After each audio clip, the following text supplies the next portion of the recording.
Thanks for being with us tonight. Donald Trump Jr. is going to be talking with us live in a moment. But first, my opening statement. There are two systems of justice in America. One for everyday Americans and one for Hillary Rodham Clinton. Follow me.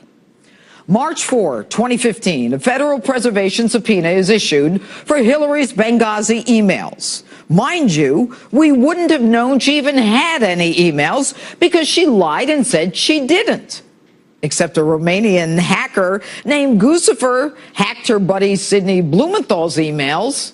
Blumenthal, of course, a man Barack Obama would not allow in his State Department. Seems Hillary lied to Barack, too. The two of them emailing classified information about Benghazi. And so begins the mission of Top Lieutenant Under Secretary Patrick Kennedy to declassify Hillary's top-secret classified Benghazi email of foreign activities of the United States, including confidential sources on Hillary's homebrewed server. The email that actually started the FBI's criminal investigation. Now, if his name sounds familiar, this is the same Patrick Kennedy that Hillary put in charge of that Blue Ribbon Accountability Review Board for lessons learned from Benghazi.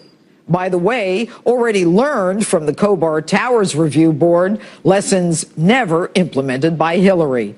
The same Patrick Kennedy who appointed the Clinton pals, who then chose not to question Hillary Clinton, the Secretary of State, about Benghazi. Now, Kennedy knows the urgency of destroying this particular email as opposed to thousands of others. So he engages in what some say is an attempt to bribe and others say is a quid pro quo discussion, offering the FBI long-sought positions overseas in exchange for getting rid of top-secret emails. Curious that our ambassador, Chris Stevens, personally and his staff requested security more than 600 times to protect their lives. Yet Kennedy can come up with positions to cover Hillary's career. FBI agent summaries, known as 302s, say that Kennedy actually offered a quid pro quo, FBI positions to declassify and then mark with a code 9, which would then archive the email in the basement of the Department of State, never to be seen again. And the FBI agent, although he felt pressured, refused the offer. Kennedy then makes the same offer to the FBI head of counterintelligence. And when this offer is refused, Kennedy, knowing the FBI criminal investigation is already underway, asks, will the FBI make a public statement about this? And when told they will not, he knows the coast is clear. He'll deal with the FBI and the Department of Justice later. But for now, Hillary can publicly lie to all of us. I did not email any classified material to anyone on my email. There is no classified material. So now, Kennedy, one of the darkest characters in the Clinton playbook, and that's saying something, folks, skates. But then the 302s are actually released, and Congress says, wait a minute, that sounds like bribery, obstruction of justice, contempt of Congress. Is it? The State Department, the one that wouldn't even allow an inspector general oversight, and the one that had no Hillary Clinton information available under Freedom of Information to the press, suggests the FBI is lying. Really? Both of the agents are lying? Maybe they misunderstood. And by the way, since the State Department is willing to say that the FBI got it wrong, let's do the whole Mountie, folks. How about the FBI director got it wrong when he said the head of the State Department shouldn't be charged? Others say, you know what? Quid pro quos, horse trading. It's what they do in Washington. We're just not used to watching them make the sausage. Come on.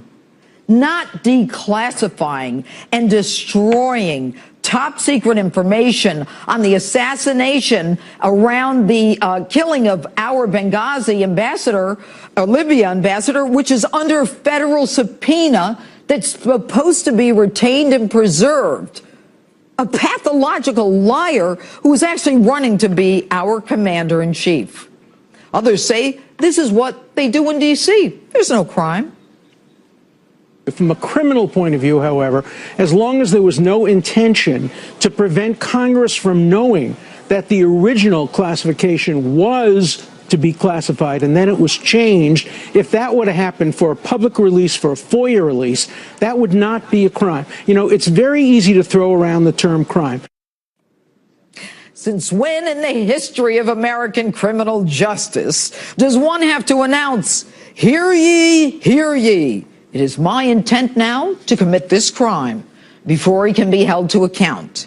And if there was no intent to prevent Congress from knowing, answer this: why didn't anyone tell Congress of at least the attempt to bribe a federal official, or as some want to call it, a quid pro quo? The FBI didn't, which kind of makes me think that they knew right from the get-go that they weren't going to be filing charges before they even started. Kennedy sure as hell didn't tell Congress. And I actually spoke with one Trey Gowdy, congressman, the chair of the Select Committee on Benghazi, who told me no one reached out to tell him that there was an attempt to prevent him and Congress from getting the information that he had subpoenaed. Call it what you will, I say it stinks. It's real simple, folks. I spent 3 decades fighting for equal rights and equal justice and a level playing field for all. We take pride in this great nation that we are all equal under the law.